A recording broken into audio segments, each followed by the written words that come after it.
घ्यायच्या आहेत।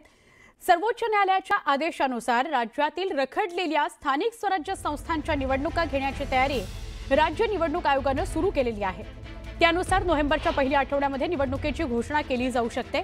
त्यातही राज्यातील 247 नगरपालिका आणि 147 नगरपंचायतींच्या निवडणुका डिसेंबरच्या पहिल्या आठवड्यातच होण्याची शक्यता वर्तवली जाते।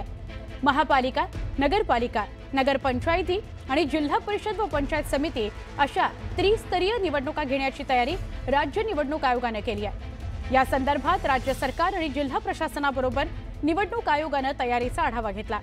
पहिल्या टप्प्यात राज्यातील 247 नगरपालिका आणि 147 नगरपंचायतींच्या निवडणुका होतील। निवडणुका नोव्हेंबर अखेर घेण्याची योजना होती, पण त्या बहुधा डिसेंबरच्या पहिल्या आठवड्यात होतील अशी शक्यता वर्तवली जाते।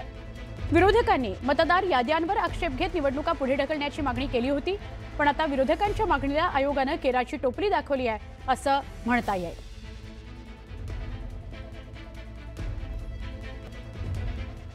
अजून एक मोठी बातमी बघूया। राज्य सरकारचं हिवाळी अधिवेशन येत्या नोव्हेंबरच्या पहिल्या आठवड्यात होण्याची शक्यता आहे। येत्या 8 डिसेंबर पासून नागपूर इथं अधिवेशन सुरू होणार असल्याची घोषणा करण्यात आली आहे। तरी स्थानिक स्वराज्य संस्थांच्या निवडणुकांची आचारसंहिता डिसेंबरमध्ये लागू होण्याची शक्यता आहे। त्यामुळे हे अधिवेशन नोव्हेंबरच्या अखेरच्या आठवड्यात होण्याच्या हालचाली सुरू झालेल्या आहेत। यावर्षी येत्या 8 डिसेंबर पासून हिवाळी अधिवेशन होणार असल्याची घोषणा सरकारने केली होती, पण 31 जानेवारी 2026 अखेर स्थानिक स्वराज्य संस्थांच्या निवडणुका घेण्याचे आदेश सर्वोच्च न्यायालयाने दिल्यामुळे या निवडणुकांसाठीची आचारसंहिता डिसेंबरमध्ये लागू होऊ शकेल आणि त्याचा परिणाम अधिवेशनाच्या कालावधीवर होऊ शकतो। जेमतेम आठवडाभरच अधिवेशन चालेल अशी ही शक्यता आहे।